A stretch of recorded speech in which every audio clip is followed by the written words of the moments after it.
اعوذ باللہ من الشیطان الرجیم بسم اللہ الرحمن الرحیم۔ تمام تعریفیں اس پروردگار عالم کے لیے ہیں جو عالمین کا پالنے والا ہے۔ درود و سلام ہو محمد وآل محمد علیہ الصلاۃ والسلام پر۔ ناظرین کرام السلام علیکم ورحمۃ اللہ۔ پچھلے ایپیسوڈ میں ہم لوگوں نے یہ بات کی تھی کہ زیارت امام حسین علیہ السلام پر جانے کے جو فضائل ہیں احادیث کے ذریعے، لیکن اس میں وعدہ یہ ہوا تھا کہ آج کے اس ایپیسوڈ میں ہم آداب کیا ہیں وہاں پر جانے کے، اور گھر سے ہم شروع کریں گے وہاں تک۔ تو آئیے شروع کرتے ہیں، ملاقات کرواتے ہیں حجت الاسلام والمسلمین علی جناب مولانا سید عابد رضا صاحب سے۔ اگر السلام علیکم ورحمۃ اللہ۔ علیکم السلام ورحمۃ اللہ وبرکاتہ۔ کیا ہیں زیارت کے آداب، ہمارے ناظرین کی خدمت میں پیش کیجیے۔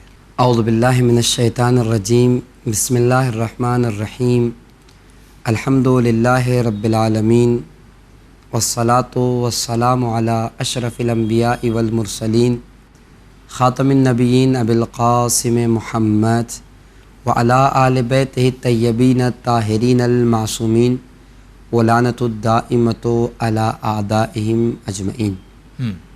دیکھیں، بہت اچھا سوال ہے اور خوشی کی بات ہے کہ جتنا آج چینل کے ذریعے سے جو باتیں ہمارے ناظرین تک پہنچ رہی ہے، شاید پرانے زمانے میں لوگ اس سے واقف نہیں تھے، اور خود شاید لوگوں کی نظر یہ ہوتی تھی، خیال یہ ہوتا تھا کہ جب ہم کربلا پہنچ گئے اب یہاں سے ہمارے آداب شروع ہیں۔ جبکہ اگر کتابیں اٹھائیں اور ان کی طرف مراجعہ کریں تو یہ بات واضح ہے کہ نہ، کربلا پہنچنے سے نہیں، جس دن آپ نے ارادہ کر لیا ہے، جتنے آپ قریب ہو گئے، گھر سے ہی اس کے آداب شروع ہیں۔ اچھا، پہلا ادب آپ دیکھیں جو روایتوں میں ہے کہ جب آپ گھر سے نکلنا چاہتے ہیں، آج آپ کی فلائٹ ہے، تو روایت کہتی ہے کہ اس کے 3 دن پہلے سے مستحب ہے کہ آپ روزہ رکھیں۔ اچھا، 3 دن روزہ رکھیں، اور اس کے بعد روزہ رکھنے کے بعد تیسرے دن ایک مستحب غسل ہے زیارت امام حسین علیہ السلام کے نام سے۔ اچھا، کربلا جانے کے بعد سے پہلے کی بات ہے، گھر میں ابھی آپ کربلا نہیں پہنچے ہیں، سفر کا آغاز غسل کر کے کرنا ہے۔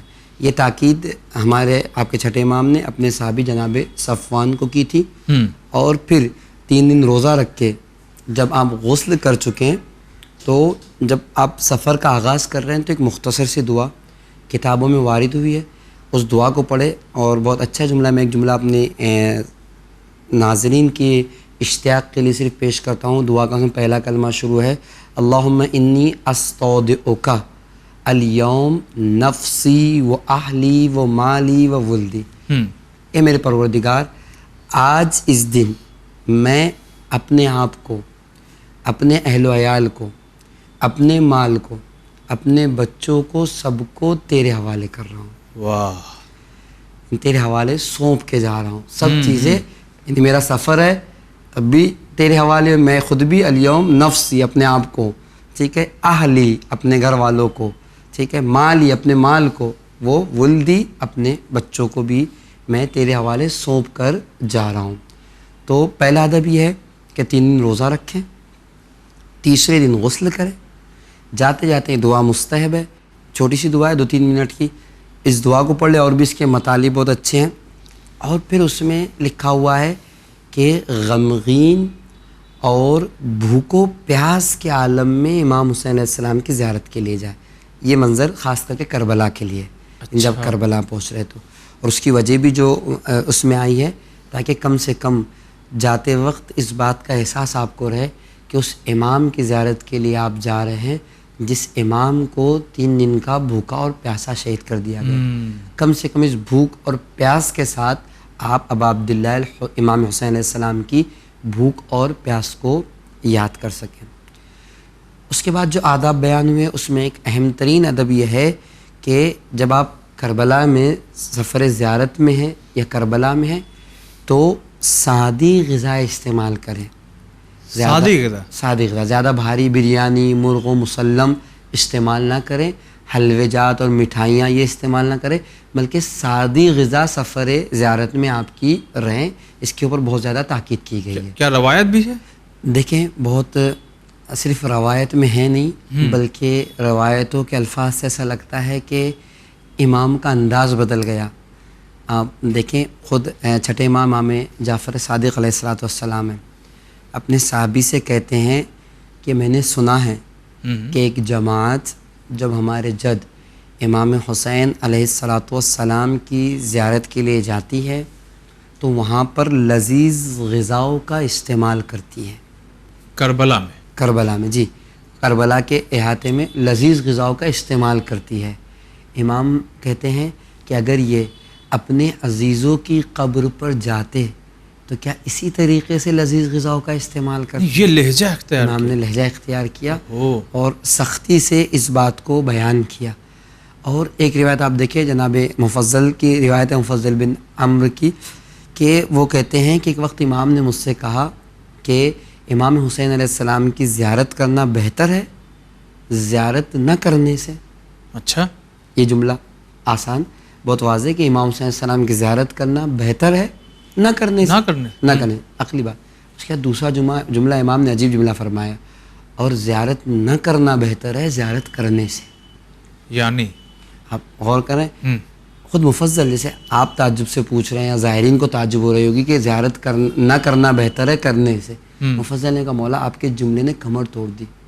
نہیں، کیا کہنا چاہ رہے ہیں آپ؟ آپ کا مقصد، آپ کی مراد اور آپ کا منشا کیا ہے؟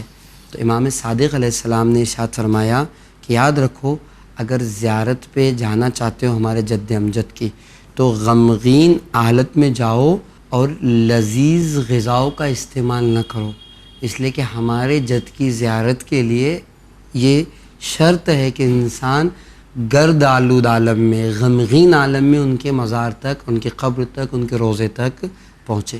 وہ امام کیا کہنا چاہ رہا ہے کہ اگر ایسی زیارتوں پہ جاتے ہو کہ جہاں ہنسی مذاق ہے، شور شرابہ ہے، یعنی کیفیت غم والی نہیں ہے، دوسری طرف لذیذ غذاؤں کا استعمال ہے، جیسے آپ پکنک کرنے کے لیے جا رہے ہیں، اس انداز سے پورا توجہ جو ہے وہ زیارت کے علاوہ کھانے پر بھی ہے، کھانے پر، ناشتے میں کیا ہے، دوپہر میں کیا ہے، رات میں کیا ہے، یہ کیوں نہیں ہے. جی بالکل. آپ دیکھیں ہوتا ہے اتفاق سے، ہمیں بھی ایک دو بار جب ہم گئے تو ہم نے اس بات کو محسوس کیا کہ بعض زائرین کا ہم و غم ہوتا ہے. اگر وہ ٹور کے ساتھ ہے تو ان کی جان کے لیے مصیبت نہیں ہوتی. آپ نے دال کھلا دیا، آپ نے یہ کھلا دیا، جبکہ کربلا میں خاص کر کے یہ تاکید ہوئی ہے کہ کم سے کم حدود کربلا میں آپ جو ہیں وہ بھوک اور پیاس کے ساتھ زیارت کے لیے جائیں اور لذیذ غذا استعمال نہ کریں.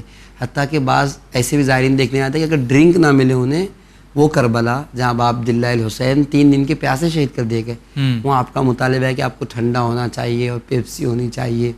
لہٰذا روایتوں نے خاص احاطۂ کربلا میں خاص کر کے اس بات کو منع کیا ہے. اور خود نجف اور کربلا کے سفر میں بھی جو زائرین جا رہے ہیں وہ اس کا اپنا خلوص ہے کہ آپ کی خدمت میں اچھی سے اچھی غذا پیش کر رہا ہے. ٹھیک ہے، خلوص کی خاطر، اس کی محبت کی خاطر آپ نے استعمال کر لیا الگ بات ہے، لیکن آپ کا ہم و غم ہی یہ ہے کہ میں جہاں کھاؤں گا وہ کباب کھاؤں گا، جہاں رکوں گا وہ لذیذ غذا پہ رکوں گا. یہ آداب کے زیارت کے خلاف ہے. وہ کر رہا ہے، وہ اپنے خلوص کی بنا پہ کر رہا ہے. جی جی. لیکن آپ کا ہم و غم زیارت کی شرط نہیں ہونا چاہیے. آپ کی شرط نہیں ہونا چاہیے کہ ہم اچھائی کھائیں گے فلاں سبیل پہ، فلاں موقف پر ہی رکیں گے کہ یہاں غذا اچھی نہیں. آپ اس بات کا خیال رکھیں کہ اس مظلوم امام کی زیارت کے لیے جا رہے ہیں جو 3 دن کا بھوکا ہو پیاسا تھا.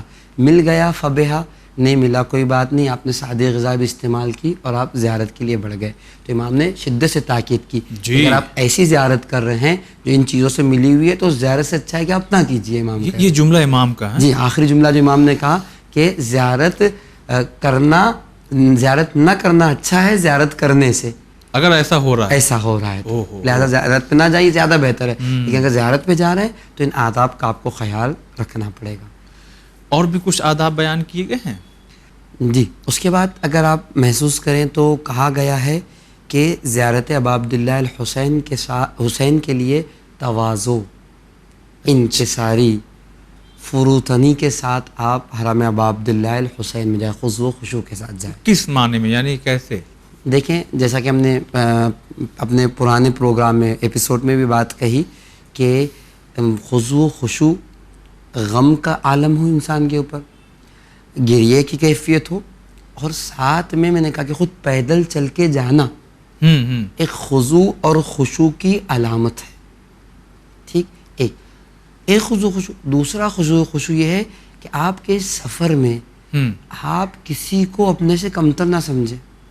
اچھا، کہیں بھی آپ غرور و تکبر نہ کریں، اس لیے کہ اتنے بڑے مجمع میں کروڑوں کی تعداد میں ضروری نہیں کہ ہر آنے والا آپ کے جیسا ہے. ہو سکتا ہے کسی کے پاس لباس اچھا نہیں ہے, ہو سکتا ہے جن وسائل کے ساتھ آپ چل رہے ہیں اس کے پاس وہ وسائل نہیں ہے, وہ غربت میں زندگی بھر پیسہ جمع کر کے اب عبداللہ حسین کی زیارت کے لیے آئے. تو کہیں بھی آپ کے ذہن میں یہ نہ ہے کہ میں اس سے اچھا ہوں, یا مثلا میں بڑے گھر کا ہوں یہ میرا احترام کرے, یا میں اس سے پہلے جاؤں گا یہ مجھ سے پہلے نہیں جا سکتا. کہیں بھی یہ باتیں نہ آنی پائیں, اس لیے کہ تواضع فروتنی شرط ہے. آپ آ گئے, اب عبداللہ حسین کے ظاہر ہے جیسے آپ کا مقام ہے ویسے اس کا مقام ہے. بے شک ہو سکتا ہے اس کا رتبہ ہم سے زیادہ اچھا ہو, اس کے اندر وہ خلوص ہو, وہ معرفت ہو جو ہمارے پاس نہ ہو, تو شاید اس کا رتبہ اس کا درجہ ہم سے زیادہ ہے. لہٰذا اس سفر زیارت میں آداب میں خاص تاکید کی گئی ہے کہ آپ تواضع اور انکساری کے ساتھ جائیں. اور بہت ہوتا ہے 40 میں آپ دیکھیں چونکہ جمع غفیر ہوتا ہے, ازدحام ہوتا ہے, ہو سکتا ہے کسی کا دھکا آپ کو لگے. بعض لوگ مزاج کے مجبور ہوتے ہیں, عام زندگی میں بڑے گھروں میں رہنے کے عادی ہے, انہیں نہ دھکا برداشت ہوتا ہے, کوئی چیز گر جائے تو انہیں برداشت نہیں, چونکہ پوری زندگی ان کی ایسی گزرتی ہے, لہٰذا ان باتوں کو وہاں بھی برداشت نہیں کرتے. کسی کے ہاتھ سے چائے گر گئی مثلا, کسی کا دھکا لگ گیا, آپ سفر کربلا میں ہیں, اتنا مجمع ہے, آپ تواضع سے کام کریں. ہو سکتا ہے آپ اپنے گھر پہ ان باتوں کو برداشت نہ کرتے ہو, لیکن یہاں امکانات ہے, دل کو اس بات کے لیے آمادہ بنا کر جائیں کہ تواضع اور انکساری سے جانا ہے. ٹھیک ہے کسی کا دھکا لگ گیا, معذرت کرے, آپ اسے قبول کر لیں, بجائے اس کے کہ آپ اسے جھگڑے, اسے برا بھلا کہے, یا آپ کا کپڑا خراب ہو گیا. یہ باتیں ہونے کے احتمالات ہے. لہٰذا آداب میں ہے کہ تواضع اور انکساری کے ساتھ جو ہے وہ کربلائے معلیٰ جائیں. اس کے بعد ایک بہت اچھا ادب جو آداب میں وارد ہوا ہے کہ درمیان سفر اگر کسی زائر کو آپ دیکھیں کہ وہ تھک گیا ہے یا کسی صورت اس کو مدد کی ضرورت ہے, جی, تو چشم پوشی نہ کریں, نہ کہا جھکا کے نہ گزر جائے, یا خاص کر کے وہ آپ سے اگر مدد مانگ رہا ہو کہ مثلا میرا سامان اٹھا دو مثلا, یا میرے ساتھ یہ مشکل ہو گئی, آپ کے پاس یہ چیزیں موجود ہے کیا, یہ دوا مثلا رہ گئی لیتے آئیے, میں نہیں جا سکتا وغیرہ, نہیں جا سکتا, یا آپ کے پاس ہے تو دے دیجئے, تو وہاں آپ نظر انداز نہ کریں اسے, یا چشم پوشی کے ساتھ نہ گزر جائے, جی, اس کی بات پہ توجہ نہ دے. ایسا نہیں ہونا چاہیے. غور کریں, اگر کوئی مدد کے لیے بلا رہا ہے یا آپ کی نگاہ میں کوئی ایسا ظاہر ہے کہ جو ضرورت مند ہے کسی صورت, اور آپ اس کی ضرورت کو پورا کر سکتے ہیں, تو اس کی ضرورت کو پورا کرنا آپ کے لیے ضروری ہے. اور یہ کام آپ اس ظاہر کا احترام کر رہے ہیں, اس کی بات سن رہے ہیں, یہ اس کا احترام نہیں, آپ اہل بیت اطہار علیہ السلام کا احترام کر رہے ہیں. سبحان اللہ. یہ جو بات آپ نے پیش کیا گا, تو کیا روایات ہیں اس سلسلے سے؟ دیکھیں روایات میں ہیں, تبھی اسے آداب میں علماء نے بیان کیا ہے کہ یہ آداب میں سے ہیں. آپ روایت دیکھیں, یہ تو ظاہر کے لیے ہم اور علماء بیان کر رہے ہیں کہ آداب میں سے ہیں. عام زندگی میں بھی اس بات کی طرف روایت اہل بیت علیہ السلام نے بہت توجہ دلائی ہے. ابو ہارون ہے, چھٹے امام جعفر صادق علیہ السلام کے صحابی ہیں. وہ کہتے ہیں کہ ایک بار میں امام کی خدمت میں پہنچا تو ایک جماعت امام کے پاس بیٹھی ہوئی تھی, اور امام ان سے ہم کلام تھے, اور کہہ رہے تھے کیوں تم لوگ ہمیں ذلیل کرنے پر تلے ہوئے ہو, اوہو, اچھا, کیوں تم ہمارا احترام نہیں کرتے. جب یہ جماعت امام نے اس قسم کے کلمات ادا کیے تو جماعت میں سے ایک شخص کھڑا ہوا, کہ مولا معاف کریں, کہاں ہم نے آپ کی احترام نہیں کیا, کہاں ہم نے ایسا کام کیا کہ جہاں ذلت محسوس کر رہے ہیں. جی, اور پھر کہتا ہے کہ میں اللہ سے پناہ مانگتا ہوں کہ یہ کام ہم سے سرزد ہو, کبھی ایسا نہ ہو کہ ہم سے یہ کام سرزد ہو کہ ہمارا کوئی عمل آپ کی ذلت اور احترام کا سبب. اتفاق ایسا تھا, امام نے کہا کیا تم ہی نہیں تھے اس روز فلاں مقام پر فلاں جگہ گزر رہے تھے, اور ہمارا ایک چاہنے والا مومن تم سے کہہ رہا تھا کہ کچھ دور مجھے جانا ہے اور میں اپنی کمزوری کی وجہ سے تھک گیا ہوں, اپنی سواری سے مجھے وہاں چھوڑ دو. تم نے نگاہ بھی نہیں اٹھائی, تم نے اس کی بات پر کان بھی نہیں دھرا, تم نے اسے دیکھنا بھی گوارا نہیں کیا. تمہاری ذمہ داری تھی کہ تم رکتے, اسے اس کی منزل تک پہنچاتے. اور پھر امام فرماتے یاد رکھو, اگر کسی نے کسی مومن کا احترام کیا, گویا وہ مومن کا احترام نہیں کر رہا ہے بلکہ ہمارا احترام کر رہا ہے. یہ عام سفر کی بات ہو رہی ہے, عام سفر جائی کی زیارت اب عبداللہ حسین. جب مومن ہیں, ظاہر ہیں, جہاں فرشتے اس کے قدموں کے نیچے ہیں پر بچھائے ہوئے ہیں. نہیں معلوم کیسی کیسی روایتیں ظاہر ہے ابا عبداللہ الحسین کے لیے آپ محسوس کر رہے ہیں. تو امام نے کہا کہ جس نے مومن کا احترام کیا اس نے ہمارا احترام کیا. جس نے مومن کی تذلیل کی, کسی کی بات نہ سننا, کسی کے بات پر توجہ نہ دینا, ایک قسم سے اس کی بے احترامی ہے, اس کے لیے ذلت ہے. امام کہتے ہیں کسی مومن کو بے عزت کرنا گویا ہمیں ذلیل و رسوا کرنے کے برابر. یا کبھی کبھی یہ بھی ہوتا ہے, ہمارے ناظرین جو گئے ہوں گے وہ محسوس کیے ہوں گے, کبھی کبھی کچھ لوگ جو آپ نے کہا نا بے عزت کرتے بھی ہیں, کچھ ایسا نظر سے ایکشن سے کہ وہ شرما جاتا ہے. جی بالکل, ان روایتوں کو نگاہ میں رکھنا چاہیے. میں نے کہا مومن کے احترام میں اتنی روایتیں چل جائے گی, وہ ظاہر ہے ابا عبداللہ الحسین اس کا رتبہ اور بڑھ گیا.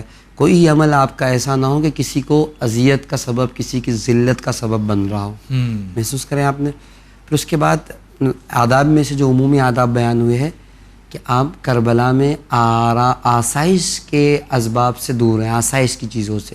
مثلا آپ تیل لگا رہے ہیں, مثلا آپ سرما لگا رہے ہیں, سجنے سجانے والی چیزوں سے, آرائش کی جو چیزیں ہیں اس سے بھی خصوصاً کربلا میں پرہیز کرنے کی تاکید کی گئی ہے, چاہے وہ مرد ہوں چاہے وہ عورتیں ہوں. صحیح برابر سے کہ آپ سج دج کے نہ جائیں. آپ کسی پکنک پر, آپ کسی مثلا سیر پر اور تفریح پر آپ نہیں آئیں, آپ ایک ایسے کی بارگاہ میں آئیں جس نے اپنا سب کچھ دے دیا. یہ وہ مقام ہے جہاں بیویوں کو بے پردہ و چادر لے جایا گیا. ان تصورات کے ساتھ آپ جائیں, لہٰذا آرائش سے کربلا کے اندر جو ہے وہ منع کیا گیا. ٹھیک, یہ کچھ آداب تھے جو عمومی تھے. ان آداب کے بعد اب آپ کربلا میں داخل ہوتے ہیں. وہاں پر روایتیں کہتی ہے کہ پہلا ادب یہ ہے کہ آپ غسل کریں.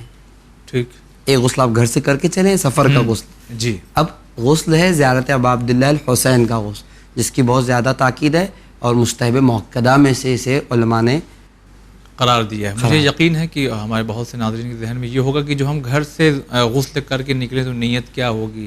جی یہ بتا دیجیے. میں نے اس وقت بھی کہا تھا کہ دونوں غسل میں, اسی لیے رک کر ایک جملہ کہا تھا میں نے کہ اس نیت سے آپ کریں گے کہ غسل زیارت ابا عبداللہ یہاں پر یعنی کربلا, غسل زیارت ابا عبداللہ الحسین علیہ السلام کرتا ہوں یا کرتی ہوں قربتاً اللہ.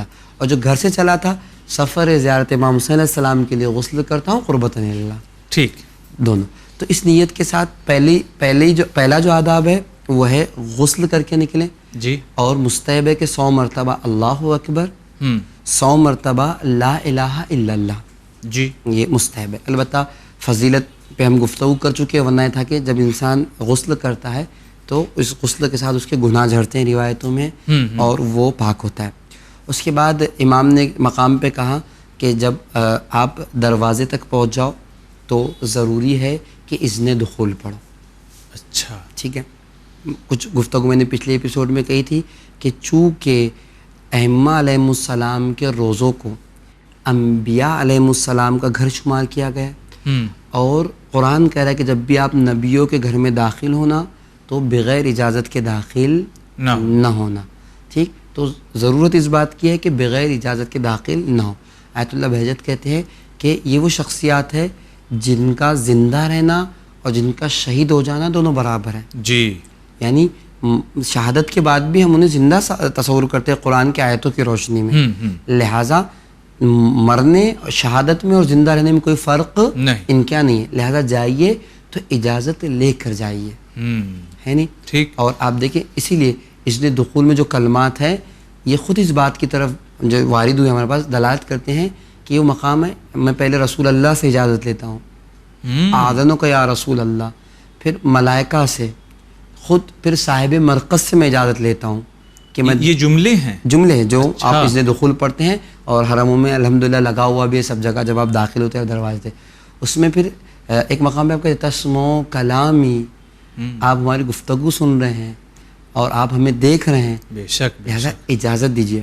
اور بہت ایک اچھی بات خود جو ہے وہ روایتوں میں نے دیکھی, بعض اذن دخول جو ہے ائمہ علیہ السلام کے, البتہ امام حسین علیہ السلام کے اذن دخول سے ہٹ کر تمام ائمہ علیہ السلام کی زیارت میں, اس میں بعض مقامات پر ایک جملہ استعمال ہوا ہے. وہاں کے ہم آخری اس میں کہتے ہیں ان لم اکن اہلی لذالک, اگرچہ کہ میں اس کا اہل نہیں ہوں, یعنی میں اس لائق نہیں، اس لائق نہیں ہوں کہ آپ کے روزے میں آ سکوں، آپ کے مرقد مقدس تک آ سکوں. انتم لکم اعلیٰ، اس طریقے سے جملہ ہے کہ میں اہل نہیں ہوں لیکن آپ تو اہل ہیں. آپ کی کرم نوازی ہے کہ آپ مجھے اجازت دے تاکہ میں آؤں. اور امام صادق علیہ السلام کہتے ہیں کہ اذن دخول کے وقت اگر آنکھوں میں آنسو آ جائے تو سمجھنا امام نے تمہارے آنے کو قبول کر لیا ہے. اچھا. اگر وقت ہوتا اور کسی عالم دین سے بلکہ کسی مجتہد سے، خود میں نے اپنے کانوں سے بات سنی، انہوں نے کہا تھا کہ اس دن دخول کے لیے آپ کھڑے ہوں اور یہ سمجھنا چاہیں کہ آپ کا آنا قبول ہوا کہ نہیں ہوا، آپ کو اجازت ملی کہ نہیں ملی. تو کہتے تھے کہ اس دن دخول کے وقت اپنی کیفیت کو ملاحظہ کرو. اگر اپنے آپ میں کیفیت محسوس ہو تو سمجھنا کہ امام نے تمہارے آنے کو قبول کر لیا ہے. اچھا. عام زندگی میں جیسے تھے ویسے ہی ہے تو سمجھنا کہ وہ بات پیدا نہیں ہو جو بات پیدا ہونی چاہیے تھی. جی. اور اس بات کو خود میں اتفاقاً روایت میں دیکھا ہوں کہ امام صادق کہتے ہیں آنکھوں میں آنسو آ جائے اور کیفیت تبدیل ہو جائے تو سمجھنا کہ امام نے آپ کے آنے کو قبول کر لیا ہے اور آپ داخل ہو جائیں. خیر، داخل ہونے کے بعد روایت میں ہے کہ مشرق والے دروازے سے حائر حسینی میں داخل ہو. البتہ کچھ حالات ایسے کہ اس زمانے میں مشکل ہے بہت زیادہ آبادی کی وجہ سے، مجمع کی وجہ سے، لیکن ان زمانوں میں بعض چیزیں آسان ہوئیں. آج مثلا آپ اتنے بڑے اس میں ممکن نہیں کہ آپ جو دروازے چاہیں داخل ہو نکل جائے، مجبور ہے بعض اوقات آپ کسی سے داخل ہونا ہے، اسی سے آپ کو نکلنا ہے. سسٹم نہیں بنائیں گے تو پھر بہت پرابلم اور حالات کی وجہ سے مجمع بھی بڑھ گیا ہے، پھر احاطہ بھی بڑا ہو گیا ہے. خیر، لیکن تاکید ہے. اس کے بعد جب آپ داخل ہوں تو روایتوں میں ہے کہ جو زیارتیں وارد ہوئی ہے وہ ایسی بات ہمارے ناظرین اور سامعین جو ہے خود بھی پڑھتے ہیں اور زیارت نامے وغیرہ بھی جو ہے وہ موجود ہے. اور تاکید ہوئی ہے کہ زیادہ سے زیادہ تسبیح پڑھیں، سورہ مبارک رحمان اور سورہ مبارک یاسین کی تلاوت کریں اور کوشش کریں کہ اپنی واجب اور مستحب نمازوں کو حرم ابا عبداللہ الحسین میں پڑھیں. اچھا. اس لیے کہ اکثر یہ دیکھا جاتا ہے کہ زائرین نے کربلا میں ہوٹل کے کمرے میں نماز پڑھ لی، جبکہ روایت ہے امام صادق علیہ السلام سے کہ جب آپ اپنی واجب نمازیں امام حسین علیہ السلام کے حرم میں پڑھتے ہیں تو حج کے برابر کا ثواب آپ کو دیا جاتا ہے. سبحان اللہ. اور مستحب نمازیں پڑھتے ہیں تو عمرے کا ثواب آپ کے نامہ اعمال میں لکھا جاتا ہے. اب غور کریں تو یہ آداب ہے. اس کے بعد ان مستحبات کے بعد وداع ہے کہ جب آخری بار آئیں تو خدا حافظی کریں کہ مولا میری زیارت کو آخری زیارت قرار نہ دے، پھر سے مجھے اپنی بارگاہ میں بلائیں. ان ساری چیزوں کے ساتھ جو ہے وہ زیارت کرنے کی بہت زیادہ تاکید کی گئی ہے. چلیے، بہت شکریہ ادا کرتے ہیں. اب ہم کربلا میں جیسے پہنچ گئے ہیں تو ہمارے اوپر کون سے آثار ہونے چاہیے کہ ہمیں لگے کہ سامنے والا کو بھی لگے کہ یہ بہت ہی غمگین ہے، حزن ملال اس کے اوپر طاری ہے؟ دیکھیں، یہ بات یقیناً اس پروگرام میں بیان ہوئی کہ حزن، غم اور تواضع اور انکساری کے ساتھ ابا عبداللہ الحسین کی زیارت کے لیے جائے. خاص کر کے میں اپنے وہ زائرین جو عربین میں نجف اور کربلا کی مسافتوں کو طے کر کے جاتے ہیں ان کے نام میں بات کہوں گا کہ اگر وہ چاہتے ہی ہے کہ وہ کیفیت اپنے اندر پیدا کریں تو کوفہ اور شام کے سفر کو شہزادیوں کو یاد کریں کہ جب ہم پیدل چل رہے ہیں تو کیا کیفیت ہماری ہے، جبکہ ہمارے ہاتھ بندھے ہوئے نہیں ہیں، ہمارے پیروں میں بیڑیاں نہیں پڑی ہوئی ہیں، یعنی ہمارے اوپر کوئی ہنس نہیں رہا ہے. اور پھر جب کربلا سے جتنے قریب ہو جائیں اتنے آپ کے احساسات بڑھ جائے کہ کوئی مقام وہ ہے جہاں جناب حبیب ابن مظاہر زمین پر آئے تھے، کوئی مقام وہ ہے جہاں جناب زہر ابن قین امام کے آغوش میں تھے، کہیں امام حسین علیہ السلام کڑی الجوان علی اکبر جو ہے وہ گھوڑے کی پوچھے زمین پر آئے. ان تصورات کے ساتھ آپ کربلا میں وارد ہو تو یقین مانیے کہ وہ کیفیت بھی طاری ہوگی اور لطف بھی آئے گا اور حقیقی معنوں میں آپ کو آپ کی زیارت کا وہ مزہ جو آنا چاہیے، جو معنوی مزہ ہے، اسے آپ محسوس کریں گے. اسی لیے آپ دیکھیں کچھ آداب ظاہری ہونے کے ساتھ باطنی آداب کا بھی تذکرہ ہے، اس میں حضور قلب شرط ہے. ایسا نہ ہو کہ آپ کھڑے حرم میں ہیں ذہن آپ کا کہیں اور ہے. کم سے کم آپ جس روزے کے پاس کھڑے ہیں اس کا آپ تصور کریں، یا مثلاً جو ہے وہ جس کے قریب کھڑے ہیں کم سے کم اس کی شہادت کا تصور آپ کیا. تو حضور اخلاص جہاں شرط ہے معنوی آداب میں، وہاں حضور قلب بھی شرط ہے کہ انسان خلوص کے ساتھ ساتھ حضور قلب کے ساتھ کہ کہاں کھڑا ہے، کس مقام پہ وہ کھڑا ہوا ہے یہ. اور پھر آداب میں خود بعض جگہ پہ ہوا ہے کہ آپ زیادہ سے زیادہ محمد وآل محمد پر صلوات پڑھیں. جی جی ٹھیک. اب سفر کے درمیان ہے, آپ کہیں کہ ہم کیا کریں, میں نے کہا تصورات کے لیے آپ یہ سوچیں کہ کوفہ اور شام کی رائیں کیسے شہزادیوں نے طے کی, کیسے جو ہے وہ امام سجاد علیہ السلام طے کر رہے تھے. ان سختیوں کو آپ اگر تصور میں لائیں گے تو کیفیت پیدا ہوگی. بات یہ ہے کہ کیا باتیں کریں, فضول کی بات کریں. ہوتا ہے اکثر دو لوگ ساتھ میں ہیں, گھر والے ساتھ میں, اس کے بارے میں بولنا شروع کر دیا, اس کے بارے میں, ایسا نہ ہو خدا نہ کر کے غیبتیں ہو جائیں اس پاک سفر میں. اس سے آپ بچنا چاہتے ہیں تو بہترین ذکر صلوات ہے, جو آداب میں سے ہے کہ محمد و آل محمد پر زیادہ سے زیادہ صلوات پڑھیں. اسی کے ساتھ ساتھ جو ہے وہ خود دشمنوں پر لعنت کرنے کا بہت زیادہ ثواب ہے. امام حسین علیہ السلام کے قاتلوں پر اور دشمنوں پر لعنت کرنے کا بہت زیادہ ثواب ہے. جی ان کاموں میں اپنے آپ کو مشغول رکھیں, جس کا فائدہ یہ ہوگا کہ ثواب بھی ہوگا اور آپ حقیقی معنوں میں زیارت تک پہنچیں گے بھی. اور باقاعدہ آداب ہی میں اگر ہم دیکھیں تو یہ تاکید ہوئی ہے کہ اگر آپ ذکر نہیں کر سکتے خصوصاً حرم کے اس حصے میں تو خاموش رہیے. اس لیے کہ مقام وہ مقام ہے جہاں کوئی فرشتہ رکوع میں ہے, کوئی سجدے میں ہے, کوئی گریے میں مشغول ہے. کم سے کم ہماری باتوں سے, ہمارے شور اور غوغے سے انہیں تکلیف نہ ہو. لہٰذا اگر یہ سب نہیں کر سکتے تو کم سے کم سکوت اختیار کریں اور خاموشی کے ساتھ ذریعہ بوسہ لیں. اور ابا عبداللہ حسین السلام کے روضے سے میں نے کہا دعائیں کر کے چلیں کہ پروردگارہ معرفت عطا کر, بار بار زیارت عطا کر, خاتمہ بخیر ہو, اور قبر میں ہمارے امام حسین علیہ السلام آئے اور ان کی شفاعت ہمیں نصیب. الہی آمین یا رب العالمین. آگے بہت شکریہ ادا کرتے ہیں. تو ناظرین وقت تمام ہو گیا, لیکن یہ تمام آداب ہمیں اپنے ذہنوں میں یاد رکھنا چاہیے. یہ شیطان بھی ہے جو اپنا کام کرے گا, مگر آپ جب جان چکے ہیں تو اس تیاری سے ہم زیارت پر جائیں اور وہاں پر جا کر کے جو آداب آقا نے بیان کیے اس کا بھی بہت زیادہ خیال کریں. انشاءاللہ پھر کبھی حاضر ہوں گے کسی اور پروگرام کے ساتھ. فی الحال اجازت. السلام علیکم ورحمۃ اللہ.